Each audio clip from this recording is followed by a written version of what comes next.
दोस्तों फिल्म की शुरुआत में हमें सरा दिखाई जाती है जो अपने दिन की शुरुआत अपने पिता जोएल के लिए बर्थडे गिफ्ट के रूप में नाश्ता बना के करती है और उसके अंकल टॉमी भी उसके साथ शामिल हो जाते हैं। खाना खाते टाइम वो रेडियो पर सुनते हैं कि इंडोनेशिया में कुछ गड़बड़ी हुई है। स्कूल जाने से पहले सरा अपने डैड की टूटी हुई घड़ी को ठीक करवाने के लिए कुछ पैसे लेने के लिए चुपके से उसके ड्रॉयर को चेक करती है। यहाँ वो उसके पिता द्वारा छिपाए हुए चाकू के बारे में जानने के लिए उत्सुक हो जाती है। जिसके बाद जब वो घर छोड़ते हैं तो वो पाते हैं कि उनका पड़ोसी डैनी अपनी ग्रैंड मदर की देखभाल कर रहा है जो कि काफी बूढ़ी हो चुकी है और व्हील चेयर पर गंभीर स्थिति में रहती है। तो डैनी उन्हें कहता है कि वे कुछ समय से उन्हें मिलने नहीं आए, इसलिए जोएल बिजी होने का बहाना बनाता है, प्रॉमिस करता है कि सरा फ्री होकर उनसे मिलने जरूर आएगी। जिसके बाद स्कूल के बाद सरा अपने डैड की घड़ी ठीक कराने के लिए शहर में आती है। जब दुकानदार घड़ी में काम कर रहा होता है तो अचानक उसकी वाइफ आती है जो काफी डरी हुई दिखती है और जल्दी से शॉप को बंद कर देती है। दुकानदार को समझ नहीं आ रहा होता कि क्या हो रहा है, लेकिन वो अपना काम पूरा करने के लिए जल्दी करता है ताकि सरा वहां से जा सके।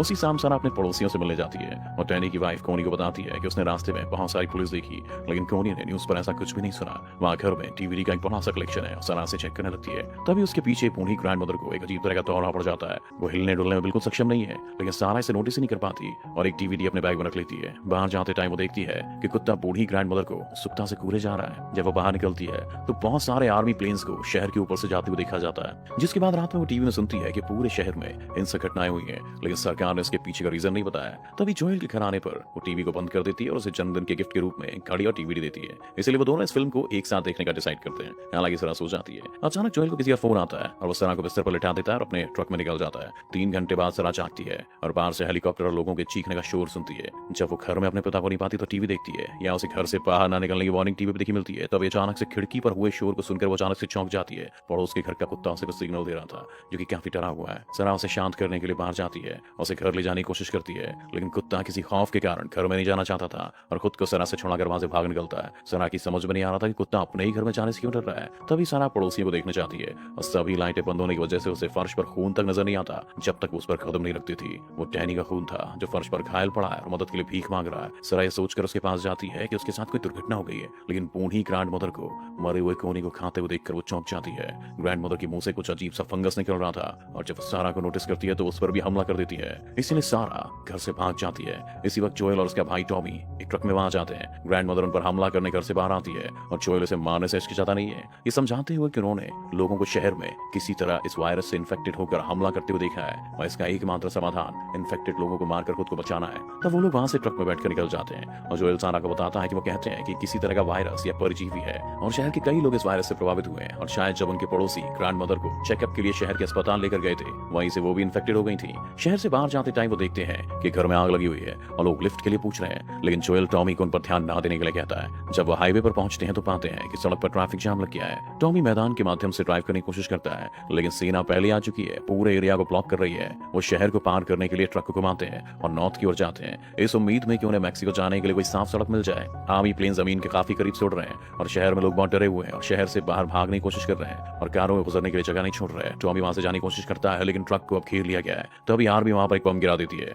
उनका ट्रक विस्फोट की चपेट में आ जाता है और पूरा परिवार कुछ सेकंड्स के लिए बेहोश हो जाता है। जब सरा को होश आता है तो वो पाती है कि उसके टखने में चोट लगी है और जोएल इसकी सावधानी से ट्रक से बाहर निकलने में मदद करता है। उसी वक्त एक कार ट्रक से टकरा जाती है और उसमें आग लग जाती है, जिससे वो गली बंद हो जाती है जहाँ टॉमी खड़ा था। तब दोनों भाई शहर के बाहर मिलने का फैसला करते हैं। तेजी से जाने के लिए जोएल सारा को उठा लेता है और सड़कों के माध्यम से अपना रास्ता बनाता है जब संक्रमित लोगों से भरी हुई है जो मासूमों को खा रहे हैं। एक संक्रमित आदमी उन्हें देखता है, उनका पीछा करना शुरू कर देता है। इसलिए जोएल उससे बचने के लिए दुकान और घरों के अंदर भागना शुरू कर देता है। संक्रमित आदमी हार नहीं मानता और उनका पीछा करता रहता है जब तक कि वे वापस बाहर नहीं आ जाते। जहां पर वो उन पर हमला करने वाला होता है कि अचानक उसे आर्मी सोल्जर गोली मार देता है। जोएल मदद मांगता है, ये समझाते हुए कि वो संक्रमित नहीं है, लेकिन सैनिक को तब भी उन्हें मारने का आदेश मिलता है। जब वो आर्मी सोल्जर गोली मारता है तो जोएल रास्ते से हट जाता है और सरा को गिरा देता है। तब एक गोली उसके शरीर को छू के निकल जाती है। सोल्जर फिर से गोली मारने वाला होता है, लेकिन उसी समय टॉमी वहां जाता है और सोल्जर को निपटा देता है। जोएल सरा को देखने के लिए भागता है और ये जानकर टूट जाता है कि गोली ने उसे केवल इसलिए नहीं मारा था क्योंकि गोली सारा के शरीर से गुजर कर आई थी। वो खून को रोकने की कोशिश करता है और सरा को बताता है कि सब कुछ ठीक हो जाएगा, मगर तभी सरा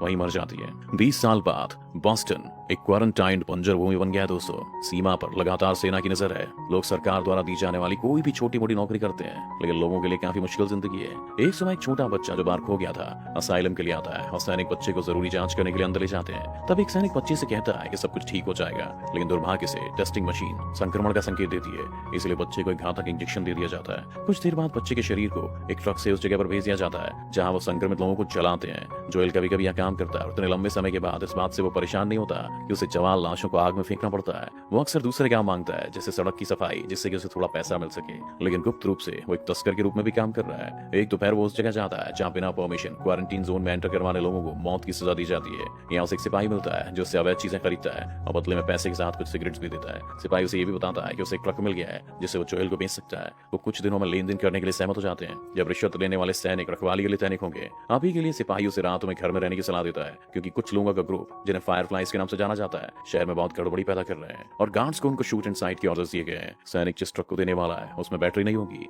इसलिए जोएल की दोस्त एक डीलर के साथ बातचीत कर रही है ताकि वो उसे हासिल कर सके। वास्तव में इसके लिए पैसा वो पहले ही दे चुकी थी, मगर डीलर ने बैटरी किसी और को बेच दी थी और उसने पैसा खर्च कर दिया था। जब वो जवाब मांगने आई तो डीलर के बॉडीगार्ड्स ने गलती से टेस्ट को पीक दिया और अब डीलर उसे जाने नहीं देना चाहता क्योंकि वो जोएल से डरता है। इसी बातचीत के दौरान बाहर एक जोर का विस्फोट होता है जो दीवार को उड़ा देता है और अंदर सभी को घायल कर देता है। तब टेस देखती है कि डीलर चला गया और उसे वहां से भागने का मौका मिल गया। बाहर आने पर उसे पता चलता है कि किसी ने सेना के ट्रक पर बॉम्ब लगाया था। टेस दूर जाने की कोशिश करती है क्योंकि अलार्म लोगों को एरिया को खाली करने की वार्निंग दे रहा है, लेकिन जैसी वो थोड़ा आगे बढ़ती है तो देखती है कि फायर फ्लाइज और सेना सड़क के बीच में एक दूसरे पर गोलियां चला रहे हैं। तब अपने हाथ ऊपर उठाकर वो सेना से मदद मांगती है कि वो फायर फ्लाइज में से नहीं है, मगर फिर भी उसे गिरफ्तार कर लिया जाता है। इस बीच फायर फ्लाइज के ठिकाने पर एली बार चल रही गड़बड़ी को सुनती है जिसे काफी हफ्तों से बांध कर रखा गया था। उसने फायर फ्लाइज को अपना नाम वेरोनिका बताया। जब भी कोई डॉक्टर जांच के लिए आता है तो उसे स्वस्थ बताता है, लेकिन अब एली उसके ऊपर बार बार होने वाले एक ही टेस्ट से परेशान हो चुकी है और अपने सवालों के जवाब जानना चाहती है। दूसरी तरफ जोएल अपने दोस्त से मिलने जाता है जिसके पास एक पुराना रेडियो है और लोग उसे पैसा देकर बाहरी दुनिया की खबरें जानते हैं। जोएल उसे सैनिक द्वारा सी गई सिगरेट देकर अपने भाई टॉमी के बारे में पूछता है जो सालों पहले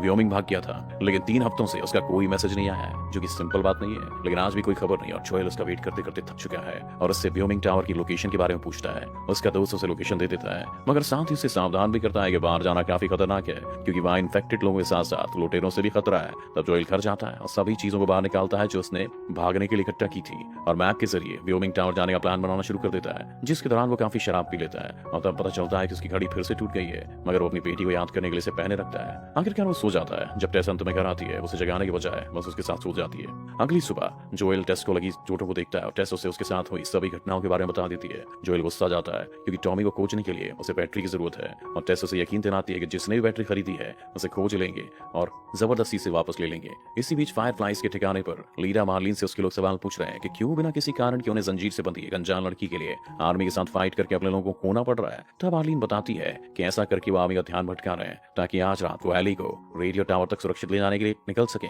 और वो एक पेपर पर उन्हें इसके पीछे का कारण भी बताती है कि एली खास क्यों है। दूसरी तरफ जोएल और टेस मुखबिरों को पैसा देकर बैटरी की जानकारी लेते हैं और उसे लेने के लिए एक छिपी हुई सुरंग के माध्यम से बिल्डिंग में एंटर करने के लिए सहमत होते हैं। इस दौरान एली जंजीर को तोड़ने की कोशिश करती है जिससे वो बंधी है, मगर तभी अचानक मार्लिन वहां पे आ जाती है और एली को उसका बैग देती है जिसमें उसका एक चाकू भी है जो उसे काफी पसंद है। आखिरकार वो उसकी जंजीरों को खोल देती है और उसे बताती है कि क्यों वो सबके लिए खास है, जिसे उसे अपनी सेफ्टी के लिए किसी को बताना नहीं चाहिए। दूसरी तरफ जोएल और टेस बिना किसी की नजर में आए पुराने मेट्रो सुरंगों के जरिए शहर के नीचे से आगे बढ़ते हैं। थोड़ा आगे बढ़ने के बाद वो एक डेड एंड तक पहुंच जाते हैं। यहाँ असल में बिल्डिंग में एंटर करने के लिए रास्ता होना चाहिए था, लेकिन तब उन्हें बारूद की गंध आती है और फर्श पर खून टपकता दिखता है। वो जब अंत में कॉरिडोर पर प्रवेश करते हैं तो वो डीलर और उसके आदमियों को मरा हुआ पाते हैं। यहाँ बैटरी को देखकर पता चलता है कि बैटरी खराब थी और वो सभी लोगों के साथ स्कैम करने के लिए मारे गए। तभी अचानक उन्हें दूसरे कमरे से आवाजें सुनाई देती हैं और जब जोएल चेक करने जाता है तो एली इस पर हमला कर देती है जिसे वो जल्दी से दूर धकेल देता है। जोएल एली के चाकू को अपने पैर के नीचे दबा लेता है और मार्लिन और उसके फॉलोअर्स पर ध्यान केंद्रित करता है जिन्होंने पहले बैटरी खरीदने की कोशिश की थी। तब जोएल मार्लिन पर आरोप लगाता है कि वो वही है जिसने टॉमी को उसके खिलाफ कर दिया था, मगर मार्लिन के पास बहस के लिए टाइम नहीं था। उसे समझाती है कि उसने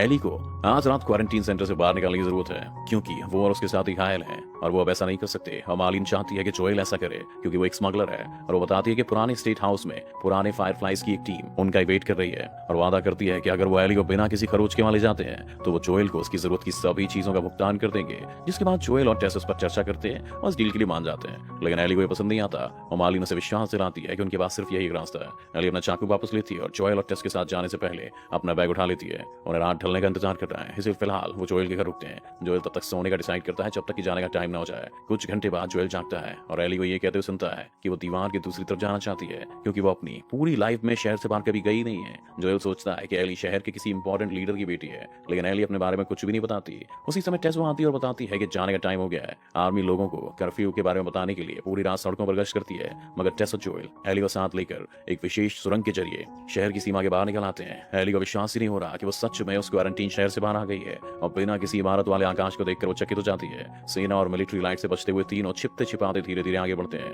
लेकिन जब वो एक पुरानी दीवार के पास पहुंचते हैं तो एक सैनिक उन्हें देख लेता है। वो टेस्ट की रिश्वत भी ठुकरा देता है और वो तुरंत उन्हें घुटनों पर बैठने को कहता है और मशीन से उनकी जांच करता है। जोएल और टेस्ट ठीक हैं, लेकिन जब वो एली के पास जाता है तो वो अपने चाकू से उसके पैर पर वार कर देती है। सैनिक उसे मारने के इरादे से एली पर अपनी बंदूक पॉइंट करता है। तभी जोएल को वो रात याद आती है जब उसने अपनी बेटी सिरा को खो दिया था। तब जोएल सैनिक पर हमला करता है और उसे तब तक पीटता है जब तक कि वो मर नहीं जाता। टेस्ट सिपाही की परीक्षण मशीन उठाती है और एली के संक्रमित होने का पता चलते हुए चौंक जाती है। जोएल को उसकी आवाज में डर साफ साफ दिख रहा है, मगर तभी एली तुरंत अपने हाथ पर निशान दिखाती है जो कि काफी पुराना था, जिससे पता चलता है कि उसे कई दिनों से संक्रमण है, लेकिन ये फैला नहीं है, जिसका मतलब है कि वो इम्यून है और वो बदलेगी नहीं। तभी वो सेना को करीब आता हुआ सुन सकते थे, इसलिए वो चर्चा को बात के लिए छोड़ने का फैसला करते हैं और वेंस में एक छेद के माध्यम से वहां से निकल जाते हैं और अंत में शहर को हमेशा हमेशा के लिए पीछे छोड़ देते हैं और इसी सीन को दिखाते हुए मूवी खत्म हो जाती है। अगर आपको मूवी पसंद आई तो हमारे चैनल को जरूर सब्सक्राइब करें। अगर आप मुझे फेसबुक पर देख रहे हैं तो हमारे पेज को जरूर फॉलो करें। Thanks for watching this video.